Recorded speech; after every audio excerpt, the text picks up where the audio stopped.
Good morning student. आज हम लोग स्टार्ट करने वाले हैं core areas of service sector. Last lecture में हम लोग ने सर्विस सेक्टर स्टार्ट किया था। सर्विस सेक्टर क्या है, जो हम लोग ने स्टार्टिंग में एग्रीकल्चर सेक्टर देखा, इंडस्ट्री सेक्टर देखा और सर्विस सेक्टर। सर्विस सेक्टर क्या है, ये तीनों से भी बहुत इंक्रीज होते हैं। इससे लोगों सर्विस सेक्टर से लोगों को रोज़गार मिलता है और सर्विस सेक्टर क्या है, बहुत डेवलपमेंट है, विकास की गति पे हुए।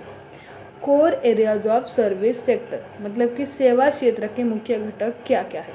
तो वहाँ पे उन्होंने लिखा है कि इंफ्रास्ट्रक्चर मतलब कि पायाभूत संरचना। इंफ्रास्ट्रक्चर मतलब कि क्या, कि जो इंफ्रास्ट्रक्चर फैसिलिटीज़ है, मतलब पायाभूत सुविधा है, कौन सी है। एनर्जी है, एनर्जी मतलब कि जो हम को आती है वो एनर्जी। एनर्जी मतलब कि ऊर्जा, transport, communication, health and education. Infrastructure is the basic requirement for economic development. Infrastructure का एक बेसिक रिक्वायरमेंट है इकोनॉमिक डेवलपमेंट के लिए, आर्थिक विकास होने के लिए, अर्थव्यवस्था का विकास होने के लिए इंफ्रास्ट्रक्चर क्या है, एक बेसिक रिक्वायरमेंट, एक मूलभूत घटक है। A sound infrastructure foundation is the key to overall socio-economic development of the state. A sound infrastructure foundation क्या बोले, sound infrastructure foundation is the key to overall socio-economic development of the state.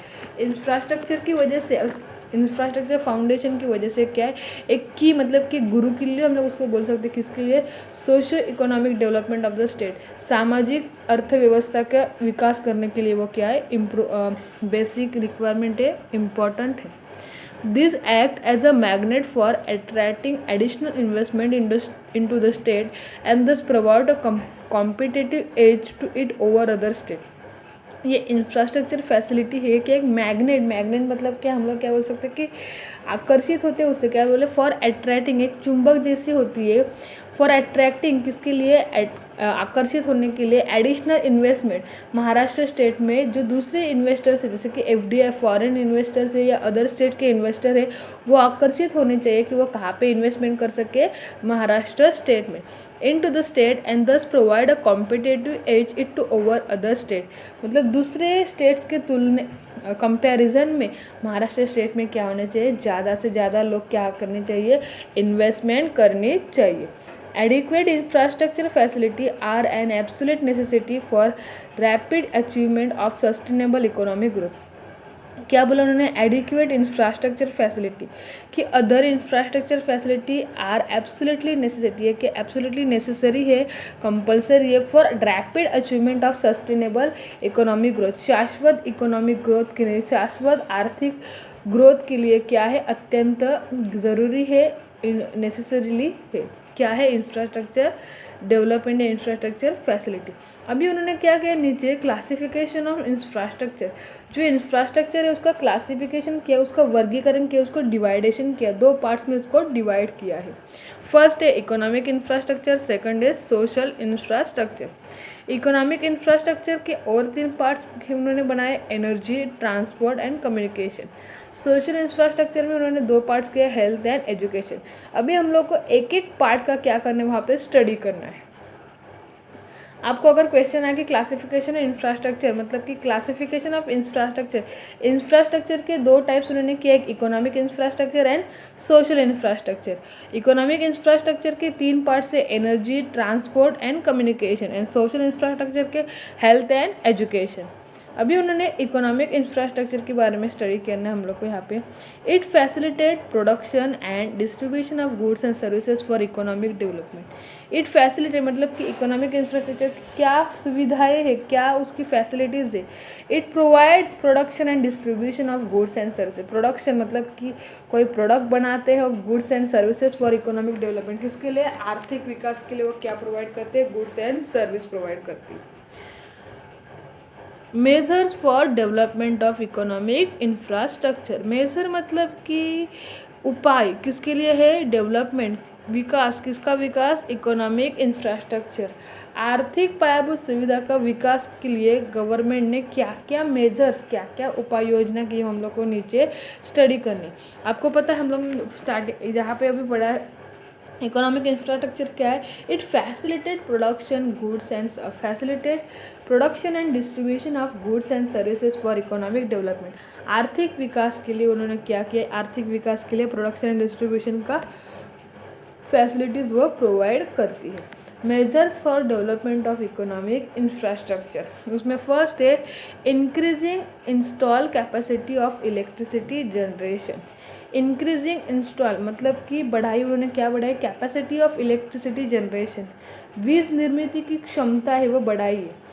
आपको पता है पहले बहुत सारे गांव, बहुत सारे रूरल एरियाज़ में इलेक्ट्रिसिटी नहीं थी या बहुत सारा लोड शेडिंग होता था, लेकिन अभी गवर्नमेंट की उपाय योजना, गवर्नमेंट के मेजर से क्या होते हैं, उनकी जो भी इलेक्ट्रिसिटी जनरेशन, उनकी इलेक्ट्रिसिटी की कैपेसिटी वो क्या हो गई, इंक्रीज की गई। किसके द्वारा, गवर्नमेंट के द्वारा। सेकंड वाला उन्होंने बोला है कि rural electrification network improvement and programme for energy conservation.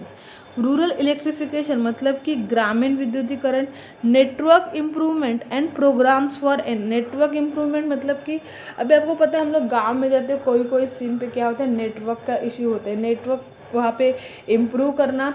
And programme for energy, क्या बोलो दूसरा, ऊर्जा संवर्धन के लिए एक फॉर एनर्जी कंजर्वेशन प्रोग्राम्स, यानी उपाय योजना का, वहाँ पे उपाय योजना की फैसिलिटी प्रोवाइड करना।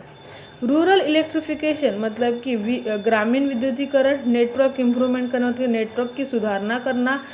एंड जो भी उन्होंने बोला, क्या बोला है कि प्रोग्राम फॉर एनर्जी कंजर्वेशन, ऊर्जा संवर्धन के लिए क्या, ऊर्जा जो है एनर्जी कंजर्वेशन, उसका प्रोग्राम वहाँ पे अरेंज करता है, किसके द्वारा, गवर्नमेंट के द्वारा। थर्ड वाला उन्होंने बोला है modified direct benefit transfer scheme to LPG consumer in the state. Modified मतलब कि जो भी स्टेट, महाराष्ट्र स्टेट में जो भी गवर्नमेंट के द्वारा जो एलपीजी गैस प्रोवाइड किया जाता है उसमें सुधारना करना।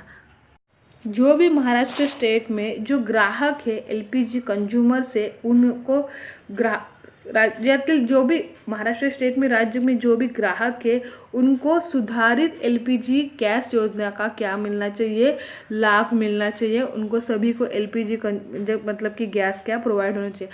आपको पता है कि जब भी मोदी सरकार है तभी से उन्होंने क्या किया, भारत उज्ज्वल योजना के द्वारा जो ग्रामीण एरियाज है वहाँ पे क्या, मतलब कि कोई कोई लेडीज़, औरतें अभी भी चूल्हे पे खाना बनाती है, तो उनको गवर्नमेंट के द्वारा क्या मिलता है, उसके द्वारा गैस प्रोवाइड किया जाता है। ये कौन सब करते हैं, उपाय योजना गवर्नमेंट उन्हें देती है। बाद में फोर्थ वाला उन्होंने बोला है road development plan is being implemented in the state with a target to develop 3.37 lakhs kilometres of road development मतलब कि जो भी रास्ता विकास प्लान है कभी से उन्होंने किया, कभी तक करना है उनको, 2001 to 2021 is being implemented in the state. हमारे महाराष्ट्र स्टेट में इम्प्लीमेंट किया गया है 2001 से 21 तक विद द टारगेट, उनका टारगेट कितना, टू डेवलप, उनको विकास करना है रोड का, कितना 3.37 लाख किलोमीटर ऑफ रोड, उनको कितना रोड बनाना है, 3.37 किलोमीटर रोड्स बनाना है, ये उनका टारगेट है। उन्होंने कभी स्टार्ट किया है टारगेट 2001 और कभी कंप्लीट करना है उनको 2021 तक, उनको क्या करना है, वो कंप्लीट करना है। Road development plan is being implemented in the state with a target to develop 3.37 lakh kilometres of road. Next point उन्होंने बोला है metro railway has started at Mumbai and Nagpur. आपको पता है कि मुंबई और नागपुर में क्या है, मेट्रो रेलवे स्टार्ट की गई है। ये भी क्या है, गवर्नमेंट का ही प्रोजेक्ट है इकोनॉमिक डेवलपमेंट के लिए। अभी ये मेट्रो रेलवे है, उससे लोगों को गुड्स मिलते हैं करने, लेकिन क्या मिलता है, सर्विस प्रोवाइड की जाती है। जैसे कि ट्रेन के द्वारा हम लोग को एक जगह से दूसरे जगह पे जा सकते हैं, वैसे मेट्रो रेल से भी हम लोग क्या करते हैं, एक जगह से दूसरी जगह पे जा सकते हैं। तो ये मेट्रो रेल कहाँ पे अभी स्टार्ट है, मुंबई एंड नागपुर में। Maharashtra port development policy was constituted for integrated development of ports. Maharashtra port मतलब कि जैसे कि हम लोग उसको बंदर बोलते हैं, मतलब कि जहाँ पे बहुत बड़े बड़े जो बोट्स होते हैं, जो शिप्स होते हैं, वो जहाँ पे आके रुकते हैं, वहाँ से जाते हैं एक जगह पे दूसरे जगह पे, वो पोर्ट है। Maharashtra port development policy was constituted for integrated development of port. Maharashtra state के विकास के लिए, जो पोर्ट का डेवलपमेंट करने के लिए वो उन्होंने क्या किया है, विकास धोरण मतलब उनके द्वारा स्टार्ट किया गया है। Was constituted for integrated development of ports, वो पोर्ट्स है उनका डेवलपमेंट, उनका विकास होने के लिए महाराष्ट्र स्टेट ने उपाय योजना की है। State government is a promoting Sagarmala programme launch by the central government for port led and development. State government मतलब कि महाराष्ट्र स्टेट गवर्नमेंट ने क्या प्रमोट किया है, क्या स्टार्ट किया है, सागरमाला प्रोग्राम। आपको क्वेश्चन आएगा कि स्टेट गवर्नमेंट के द्वारा कौन सा प्रोग्राम लॉन्च किया गया है पोर्ट के लिए, तो कौन सा है, Sagarmala programme launch by the central government for port development.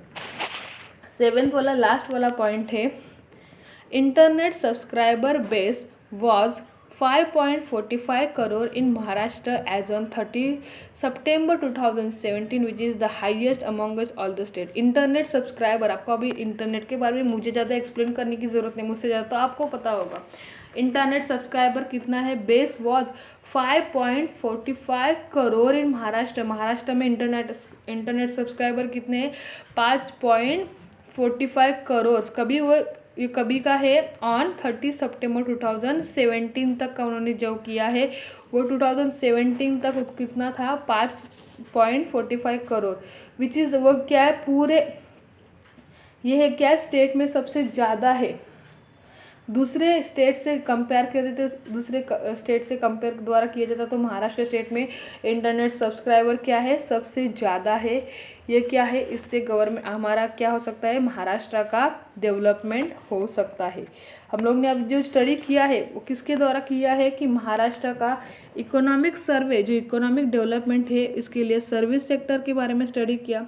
Service sector के कोर एरियाज मतलब कि उसके कौन से सेवा क्षेत्र के मुख्य घटक है, तो इंफ्रास्ट्रक्चर के देखा हम लोग ने, उसका इकोनॉमिक इंफ्रास्ट्रक्चर देखा। सेकंड वाला क्या है, सोशल इंफ्रास्ट्रक्चर, वो हम लोग नेक्स्ट लेक्चर में स्टडी करेंगे। Thank you.